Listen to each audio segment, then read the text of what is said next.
Elephanta caves जाने के लिए बेस्ट ऑप्शन है आप पहले गेटवे ऑफ इंडिया पहुंचे और वहां से आप फेरी राइड लीजिए जो तकरीबन 250 रुपए में आपके आने और वापस लौटने का किराया एक ही बार लेते हैं।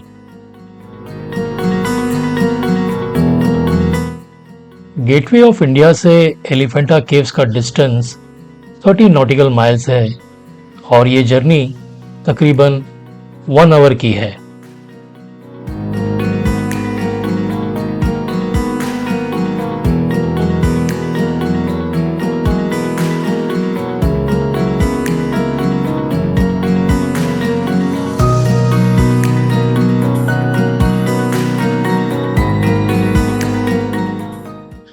जर्नी के दौरान आप समुद्र की बड़ी शिप्स और पास होती हुई बोट्स देख सकते हैं।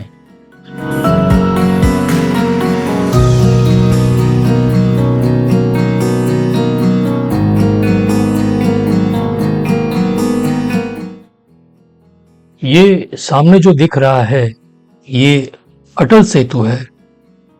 इसकी लंबाई 21.8 किलोमीटर है और ये 6 लेन ग्रेडेड सेपरेटेड एक्सप्रेस हाईवे है और जो मुंबई को नवी मुंबई से जोड़ता है।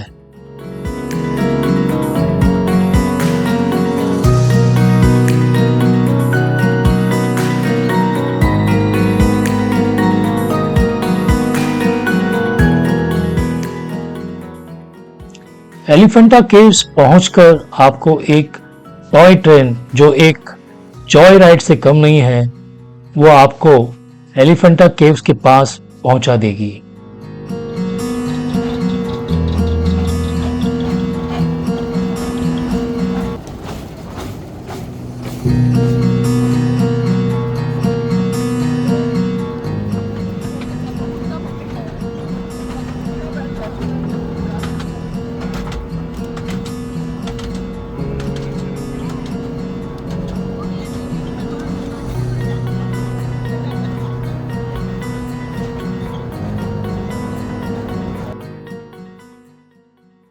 एलिफेंटा केव्स में बनी ये आकृतियां गुप्ता और चालुक्य पीरियड्स में बनाई गई हैं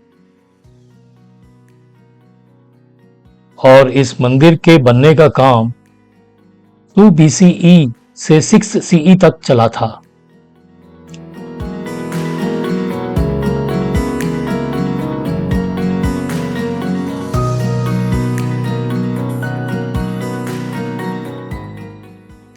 एलिफेंटा पुराने जमाने में घरापुरी के नाम से प्रसिद्ध थी। जब पोर्चुगीज इन्वेडर यहां आए तो उन्होंने एक हाथी का स्कल्पचर देख इसे एलिफेंटे नाम दे दिया और तब से लेकर अब तक ये एलिफेंटा केव्स के नाम से प्रसिद्ध है।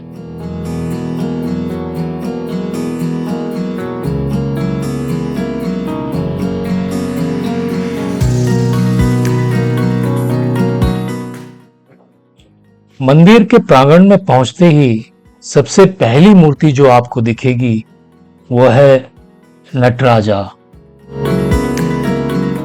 यहां आप देख सकते हैं कि नटराजा का नृत्य देखने के लिए देवता गण भी शामिल हैं और इस मनमोहक डांस पोस्चर को ललिता कहा जाता है और ये हाथ की मुद्रा को गजहस्ता मुद्रा कहा जाता है।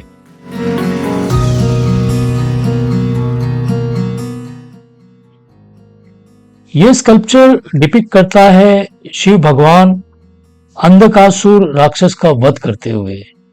यहां देखा जा सकता है कि भगवान शिव अपने रुद्र अवतार में हैं और उनका तीसरा नयन भी खुला है।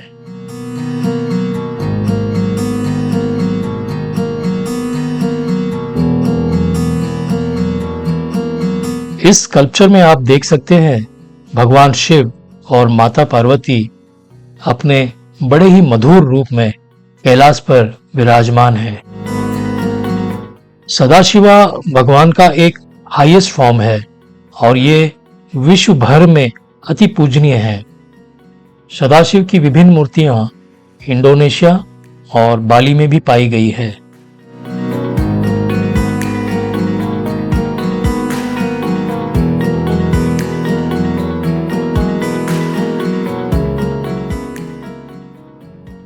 ये भगवान शिव का गंगाधरा रूप है, जो राजा भागीरथ को गंगा जी का वरदान दे रहे हैं और मानव लोक का कल्याण कर रहे हैं।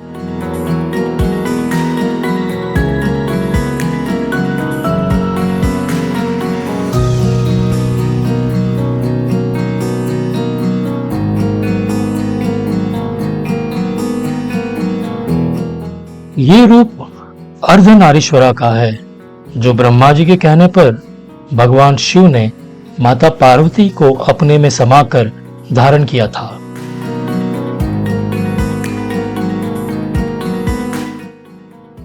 मंदिर का ये मेन मंडपम है, जो तकरीबन 100 फीट लंबा है, और इसमें जो ये पिलर लगे हैं ये कहीं बाहर से लाकर नहीं लगाए गए हैं, बल्कि गुफा के पत्थर से ही अंदर कार्व किए गए हैं, जो अपने आप में अद्भुत है।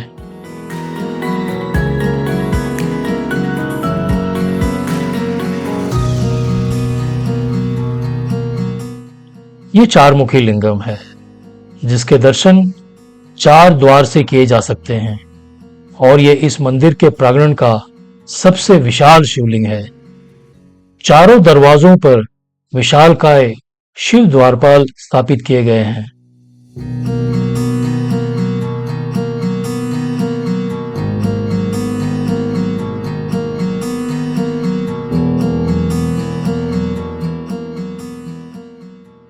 ये स्कल्पचर डिपिक्ट करता है उस वक्त को जब रावण, जो भगवान शिव का परम भक्त था और अपने आराध्य देव का ध्यान अपनी ओर आकर्षित कर सके, बस इसी कारण से उसने कैलाश पर्वत को अपनी भुजाओं पर उठा लिया था।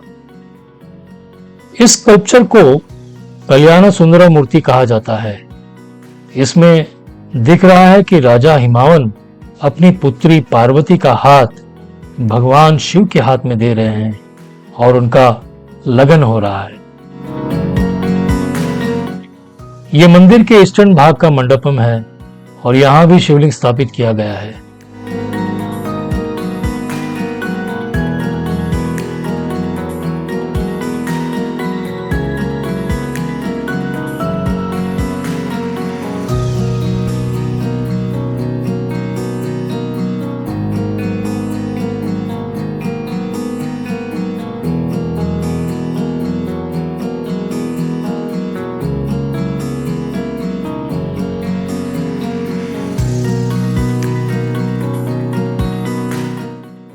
साथ में मंदिर के लेफ्ट भाग में एक छोटे से गोपुरम में भगवान गणेश और भगवान कार्तिकेय आमने सामने हैं।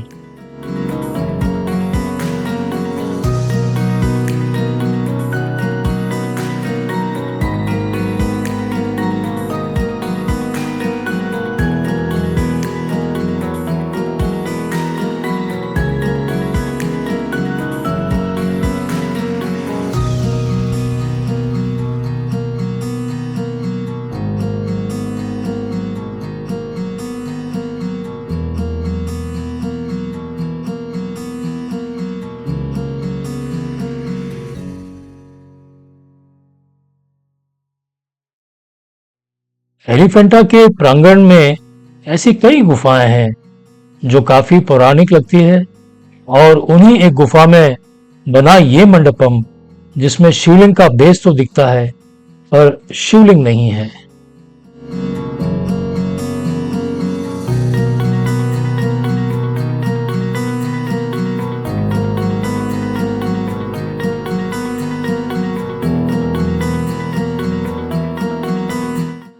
ये एक ऐसी गुफा है जिसका शिवलिंग आदिकाल से है। अभी के लिए यहां जाना वर्जित है क्योंकि गुफा की हालत ठीक नहीं है, पर एक बात प्रचलित है और लोग कहते हैं कि इस शिवलिंग के दर्शन मात्र से आपके सारे दुख और दर्द भगवान हर लेते हैं।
घरापुरी अर्थात एलिफेंटा केव से हम मधुर यादें लिए फिर से मुंबई नगरी की ओर फेरी में चल दिए, समंदर में शाम ढलने का आनंद लेते हुए।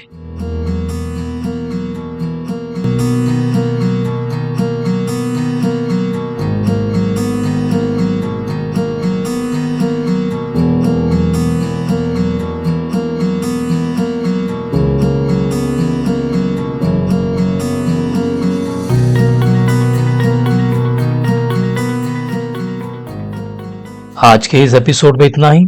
फिर मिलेंगे एक नए अध्याय के साथ। तब तक के लिए आज्ञा दीजिए। नमस्कार। हर हर महादेव।